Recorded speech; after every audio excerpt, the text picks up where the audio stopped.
我覺得新質生產力咧，其實就好似可持續發展咁樣。其實每一個行業都係需要關注嘅。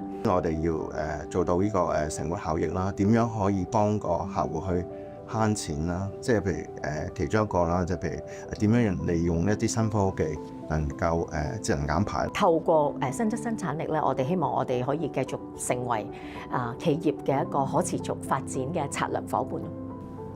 大家好，歡迎收睇智庫通。新質生產力喺各行各業咧已經係發揮緊佢嘅影響力，去到環境顧問講緊環保工作啊，將來又會有啲乜嘢變化？今日要同兩位業內人士一齊傾下㗎。歡迎 Grace， 歡迎 Dennis。我哋成日都聽到啦，就係數字轉型啊，講緊嘅係咪要用一啲 AI 嘅數據或者分析去提升工作效率咧 ？Dennis。咁數字轉型咧入邊其實除咗 AI 之外啦，咁其實仲有其他嘅，譬如好似係一啲6G 嘅應用啊，一啲雲數據嘅應用啊，或者一啲係數字衍生啊，一啲唔同嘅一啲嘅新嘅嘢嘅，點樣去利用呢個嘅同一啲科技拍檔一齊合作咯。因為本身我哋就比較對環保方面嘅知識啊，或者我哋嘅之前嘅經驗咧，就比較多嘅。咁變咗要配合個轉型咧，我哋亦都要了解嗰啲新科技啦。咁所以我哋有唔同嘅科技嘅合作伙伴咯。咁我哋差唔多已經都有而家有40-50個科技伙伴嘅。我哋點樣合作咧？就係譬如可能我哋會係有啲新嘅一啲產品出嚟，係點樣去幫助到環保嘅，亦都譬如有一啲係一啲協同效應啊，有啲唔同嘅活動咧，去提升呢個公眾對環保嘅意識，科技嘅應用係教佢哋點樣去應用嘅嚇。咁其實呢30年嚟，我哋都睇到咧個行業個變化都好大嘅，即係由最初可能係比較着重係咪合規性啦，即係去到符合一啲法例嘅要求，去到幫我哋個客人譬如去到滿足政府嘅一啲法規嘅要求。咁到而家咧，我哋嘅客人可能一啲企業佢哋因為自發性自己亦都有一啲 ESG 嘅政策啦，又或者佢哋更加着重自己本身企業嘅可持續發展啊，咁就變咗更加市場主導啦。咁呢個係第一個睇到變化。咁第二個就係喺技術上邊咧，其實可能由最初我哋係比較着重去到減少一啲環境嘅影響做一啲環境嘅評估啦，到而家咧嗰個範圍就更加廣闊，同埋亦都係更加着重嗰個可持續發展。咁變咗就唔係淨係睇環境嘅因素，亦都會睇埋社會啊、管治啊等等嘅一啲要求喺裏邊啦。咁同埋因為嗰個範圍越嚟越廣闊咁變咗我哋需要應用嘅一啲技術咧，咁亦都會越嚟越多啦。咁特別就係喺數據嗰個 collection， 即係收集分析嗰方面咧，其實而家個大數據事實上亦都係我哋即係做環保同埋可持續發展裏邊一個好重要嘅一個範疇嚟嘅。但我想問下 Dennis， 點樣幫啲客戶去攞到一個平衡點咧？就係其實 ESG 大家就會知道係真係會做到一啲環保可持續嘅嘢，咁但係亦都要諗下個商業可行性、投資同回報啦，點樣可以兩邊都做得好？冇錯，當我哋同客戶接觸嘅時候咧，咁佢哋都會諗下有咩辦法係將個成本變做價值，亦都我哋同客戶一齊去諗嘅。咁有幾方面啦。咁第一方面就當然我哋要做到呢個成本效益啦，點樣可以幫個客戶去慳錢啦？即係譬如其中一個啦，即係譬如點樣利用一啲新科技能夠節能減排啦，令到佢哋減少一個電費啦。咁另外有一啲國家啦，都有啲碳稅嘅要求嘅。咁點樣可以幫到一個客去減碳，又俾少啲碳稅啦？呢啲就係其中一部分啦嚇。咁有好多嘅案例嘅。咁我哋亦都同客戶就住唔同行業去分析啦。對客戶嚟講啦，風險控制亦都好緊要嘅。咁我哋會幫一啲客戶咧去應對佢哋面對嘅一啲嘅風險啦，尤其是而家我哋講緊氣候變化啦。其實氣候變化係除咗嗰個物理上啦，或者係咁會有到影響。其實中間譬如可能就住一啲氣候變化轉型。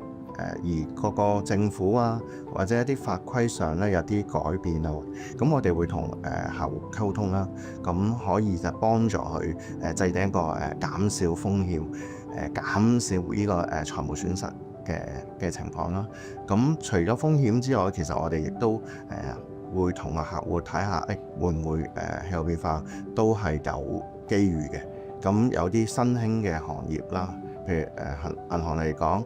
綠色金融呢幾年係應該係首先出現啦，係比較活躍嘅一個嘅活動啦，同埋一個熱嘅一個主題啦嚇。咁呢啲亦都係對銀行嚟講係一個新嘅一啲產品啦。咁公司未來點樣去拓展內地或者係亞太區市場啊？因為見到而家其實唔同嘅市場，佢哋嘅環保標準或者文化都略有唔同嘅喎。過去嗰幾年就隨住呢個全球呢個貿易開始擴張啊，咁同埋有唔同嘅一個標準出現啦。咁我哋其實都陸續都往海外去拓展啦。咁我哋其實有幾個唔同嘅策略嘅。首先我哋做咗一個區域部署先啦。咁我哋要選擇一啲地區啦，比較係符合呢個中國國策啦，同埋一啲我哋策略上環保嘅要求啦嚇，同埋當地政府亦都係比較有決心啊，或者係喺個環保步伐方面咧，都係有一個比較前瞻性啦。咁我哋首先都會睇返譬如最近我哋由灣區開始啦，咁我哋會係拓展大灣區啦。咁跟住慢慢我哋就會係去咗長三角啦，即係往北少少啦。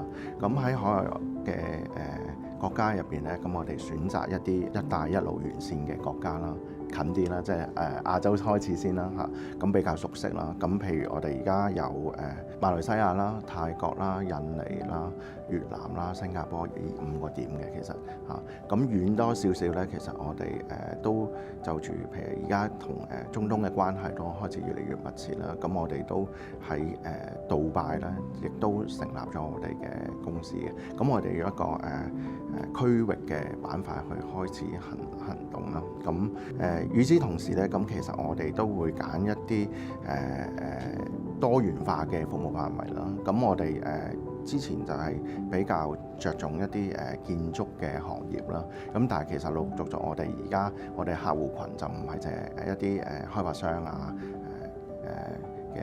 咁我哋會多咗就譬如可能一啲上市公司啊、製造業啊、工廠啊。咁我哋而個建築嘅唔同類型咧，就由呢個商業地產啊、住宅啊。咁數據中心啊、政府建築物，咁慢慢就拓展到一啲零碳工業園區啊、一啲數據中心、學校啊，有一啲唔同嘅一啲新嘅一啲方向咯。咁我哋除咗建築之外，其實我哋慢慢咧都會由呢個下游企業幫佢哋做報告，開始咧就成個供應鏈係將佢慢慢去減碳啦。咁呢個亦都係符合我哋唔同嘅區域部署啦。變咗我哋係譬如去其他國家發展嘅時候，我哋都要識點樣去做啲對工廠點樣幫佢減排，佢嘅產品點樣幫佢減排，點樣做好環保。咁喺新質生產力一個長期嘅戰略底下，點樣可以幫助到行業升級呢？我覺得新質生產力咧，其實就好似可持續發展咁樣。其實每一個行業都係需要關注嘅。咁而喺我哋環保嘅行業裏邊啦，咁我哋就希望透過新質生產力咧，幫我哋達至3個核心嘅一個升級嘅方向啦。咁包括咧就係第一就係由以往嘅一個被動式嘅合規性咧，咁慢慢就成為一個主動式嘅一個價值創造。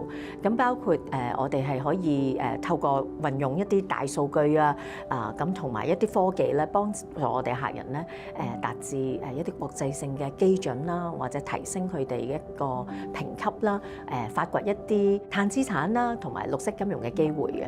咁第二咧就係由以往嘅一啲單一嘅服務咧，咁成為一個更加全面集成化嘅一個解決方案。咁我哋會透過整合設計啦、評估啦、監測啦、匯報啦，去到幫助我哋嘅客人咧更加運用到一啲智慧嘅監測嘅系統咧，達至佢哋建築物嘅全生命週期嘅一個減碳嘅策略嘅。咁而第三咧就係由以往可能我哋比較係邊緣去到輔助我哋客人去到減排，而家就更加參與到佢哋企業嘅一啲核心嘅ESG 嘅策略嘅制定啦。咁呢個亦都可以幫助佢哋去到更加好評估減緩佢哋一個氣候風險啦。咁甚至乎去找緊一啲氣候有關嘅一啲機遇嘅。咁而透過新質生產力咧，我哋希望我哋可以繼續成為企業嘅一個可持續發展嘅策略伙伴咯。唔該晒 Grace 同埋 Dennis。咁其實佢關於可持續發展咧，真係各行各業都有一個密切嘅關係，同埋同公司嘅成本效益咧，都係有一個直接嘅影響嘅。今日了解多咗好多，多謝晒兩位。唔該晒。Thank you。